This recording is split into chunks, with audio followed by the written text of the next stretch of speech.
In the spring of 1945, the U.S. Army faced a meat grinder. It was a 400-foot vertical wall of limestone known to the locals as the Maeda Escarpment.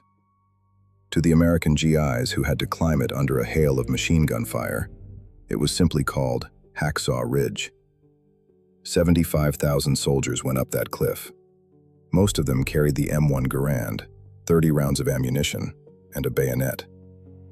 They were trained for one thing: to take ground and eliminate the enemy. But among them was a man who stood out for all the wrong reasons. He didn't have a rifle. He didn't have a pistol. He didn't even have a combat knife. He went into the bloodiest battle of the Pacific carrying nothing but a Bible and a medic kit. His own unit called him a coward.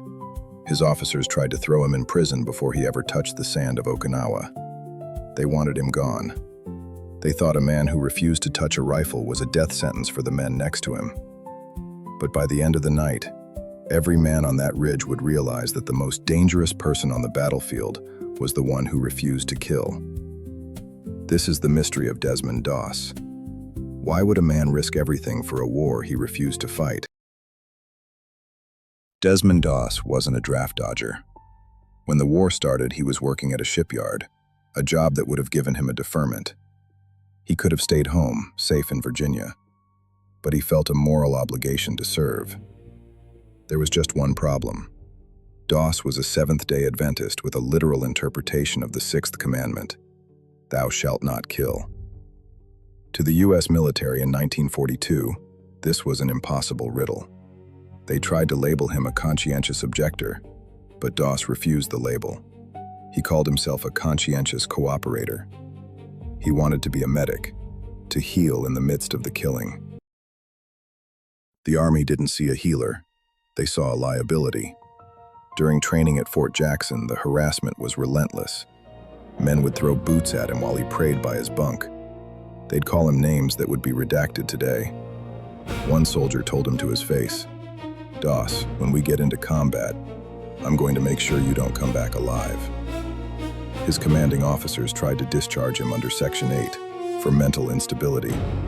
They stripped him of weekend passes. They tried to transfer him out. They did everything they could to break him. Doss refused to break. He told them, "I'm going to be right there with you, saving your lives while you're trying to take them." Little did they know how literal that promise would become. May 5th, 1945. The 77th Infantry Division finally reached the top of the escarpment. It was a landscape of nightmares, charred earth, hidden tunnels, and a Japanese force that had spent years digging in. Then the Japanese launched a counterattack so fierce it triggered a total American retreat. The GIs scrambled back to the edge of the cliff and descended the cargo nets as fast as they could. When the dust settled at the bottom, the officers began counting the survivors. They realized nearly 100 men were missing. They were still up there, wounded, trapped in the mud, with Japanese patrols moving through the smoke to finish them off. But one man hadn't retreated. Desmond Doss was still at the top. For the next 12 hours, alone in the dark, with no weapon to defend himself, Doss moved from body to body. He didn't look at the dog tags to see who had thrown boots at him during training. He just worked. He dragged men 50, 100 yards through the dirt to the edge of the 400-foot drop. He had no pulley system. He had to tie a double bowline knot, a knot he'd learned in his youth, around each man's chest and legs, and lower them by hand, inch by inch, down the cliff. Every time his muscles screamed, every time he heard a Japanese patrol nearby, every time his hands, raw and bleeding from the rope, wanted to stop, he whispered the same prayer: "Lord, please help me get just one more." By daybreak, the miracle was complete. When the Army finally reclaimed the ridge, they found that Doss had lowered dozens of men to safety. Men who were alive only because one soldier, the one they had called a coward, had refused to leave them. When it came time to write the citation for the Medal of Honor, there was a disagreement. The Army counted 100 lives saved. Doss, in his characteristic humility, insisted it couldn't have been more than 50. They eventually settled on the number 75.